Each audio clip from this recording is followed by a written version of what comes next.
عمر ویس کے تمام دیکھنے اور سننے والوں کو دل کی گہرائیوں سے السلام علیکم۔ امید ہے آپ سب خیر و عافیت سے ہوں گے۔ آج کی اس ویڈیو میں بلعم بن باورہ کا قصہ بیان کیا گیا ہے۔ اللہ رب العزت کی طرف سے حضرت موسیٰ علیہ السلام اور بنی اسرائیل کو قوم جبارین سے جہاد کا حکم ہوا اور حضرت موسیٰ علیہ السلام مجاہدین کو لے کر وہاں پہنچے۔ کنعان کی زمین پر مجاہدین کے خیمے لگائے گئے اور شہر بلقا پر حملہ کا ارادہ کیا۔ قوم جبارین نے جب یہ دیکھا کہ موسیٰ بنی اسرائیل پر حملہ کرنا چاہتے ہیں، کیونکہ ان کو معلوم تھا کہ حضرت موسیٰ علیہ السلام کے مقابلے میں فرعون اور اس کا لشکر شکست کھا گیا اور غرق ہو کر تباہ و برباد ہو گیا اور ہم ان کا مقابلہ نہیں کر سکتے، اس لیے قوم کے معزز لوگ جمع ہو کر بلعم بن باورہ کے پاس آئے اور کہا موسیٰ علیہ السلام بہت تند مزاج ہیں، بہت بڑا لشکر لے کر ہم پر حملہ کرنا چاہتے ہیں، وہ ہم پر غلبہ حاصل کرنا چاہتے ہیں اور ہمیں ملک سے نکال دینا چاہتے ہیں۔ آپ سے التجا ہے کہ آپ دعا کریں کہ وہ واپس چلے جائیں اور ہم سے مقابلہ نہ کریں۔ جب لوگوں نے بہت اصرار کیا تو بلعم نے کہا، اچھا میں رب سے ان کے بارے میں معلوم کر لوں کہ ان کے لیے بددعا کرنے کی اجازت ہے یا نہیں۔ حسب معمول بلعم نے غیبی مدد طلب کی۔ خواب میں بلعم کو بتایا گیا کہ موسیٰ اور ان کے مجاہدین کے لیے ہرگز بددعا نہ کرنا۔ بلعم نے اس خواب کے بعد صاف انکار کر دیا کہ مجھے بددعا کرنے سے سختی سے روک دیا گیا ہے۔ بعض مفسرین اس کے قائل ہیں کہ قوم نے ایک بہت بڑی رقم رشوت اس کی بیوی کو دے کر اس کو آمادہ کیا۔ بلعم کو بیوی سے بے انتہا محبت تھی، بیوی نے اس کو بددعا کے لیے تیار کیا۔ بلعم اپنے گدھے پر سوار ہوا، مکاب حسبان جہاں مسلمانوں کا لشکر پڑا ہوا تھا اس کی طرف بددعا کرنے کے لیے جا رہا تھا تو راستے میں گدھا گر پڑا۔ بلعم اس کو آگے چلانا چاہتا تھا۔ بحکم قادر مطلق گدھا بولا، تم سوچتے اور دیکھتے نہیں ہو، میرے سامنے فرشتے موجود ہیں جو مجھے آگے نہیں جانے دیتے۔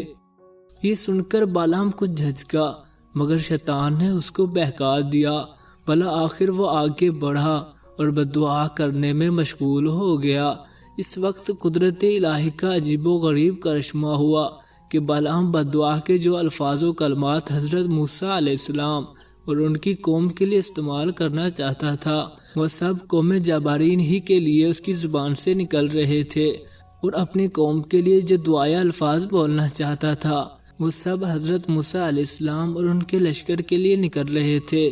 قوم جبارین نے جب یہ دیکھا تو وہ چلا اٹھے اور کہنے لگے کہ تم تو ہمارے لیے بددعا کر رہے ہو۔ بلعم نے جواب دیا کہ میری زبان میرے اختیار سے باہر ہے۔ اس بددعا کا نتیجہ یہ ہوا کہ بلعم کی زبان اس کے سینے پر لٹک گئی اور اس کی قوم تباہی و بربادی میں مبتلا ہو گئی۔ جب بلعم نے دیکھ لیا کہ میری تو دنیا و آخرت برباد ہو گئی تو اس نے اپنی قوم سے کہا کہ میں ایک حلیہ کرتا ہوں، ایک مکر و فریب تمہیں بتلاتا ہوں، تم اس کو اختیار کر لو، شاید تم موسیٰ علیہ السلام اور اس کی قوم پر غالب آ جاؤ۔ بلعم نے اپنی قوم کو موسیٰ علیہ السلام اور ان کے لشکر پر غالب آنے کے لیے ایک چال بتائی۔ بلعم نے اپنی قوم کے سامنے یہ تجویز پیش کی کہ تم اپنی حسین اور خوبصورت لڑکیوں کو تاجروں کی شکل میں مجاہدین کے لشکر میں بھیج دو اور ان لڑکیوں سے یہ کہو کہ اگر بنی اسرائیل کا کوئی آدمی تم کو کچھ کہے یا چھیڑے تو تم ان کو منع نہ کرنا، وہ جو چاہے کرنے دینا۔ بلعم سمجھ رہا تھا کہ مجاہدین بڑی لمبی مدت سے اپنی بیوی بچوں سے الگ ہیں، مسافر ہیں، وطن سے نکلے ہوئے ہیں، ان کا بدکاری میں مبتلا ہو جانا ان کو آسان معلوم ہو رہا تھا۔ وہ جانتا تھا کہ یہ لوگ بدکاری اور زناکاری میں پھنس گئے تو وہ ہرگز کامیاب اور کامران نہیں ہو سکیں گے۔ چنانچہ لڑکیوں کو تیار کر کے بھیج دیا اور سوائے اتفاق کے ان کی یہ چال کچھ کام آ گئی اور ایک اسرائیلی ایک لڑکی کے ساتھ زناکاری کے گناہ میں ملوث ہو گیا۔ حضرت موسیٰ علیہ السلام نے اس کو بہت روکا مگر نہ مانا۔ بالآخر نتیجہ یہ ہوا کہ بنی اسرائیل میں ایک طاعون پھیلا اور ایک ہی دن میں 70,000 اسرائیلی مر گئے، یہاں تک کہ اس زانی اسرائیلی اور اس لڑکی کو قتل کیا گیا اور ان کی لاشوں کو منظر عام پر لٹکا دیا گیا، پھر وہ طاعون رفع ہوا۔ تو دوستو کیسی لگی آج کی کہانی؟ کامنٹ سیکشن میں ضرور بتائیے گا۔ اپنا بہت زیادہ خیال رکھیں، آپ کی زندگی بہت قیمتی ہے۔ ملتے ہیں ایک اور ویڈیو کے ساتھ، تب تک کے لیے خدا حافظ۔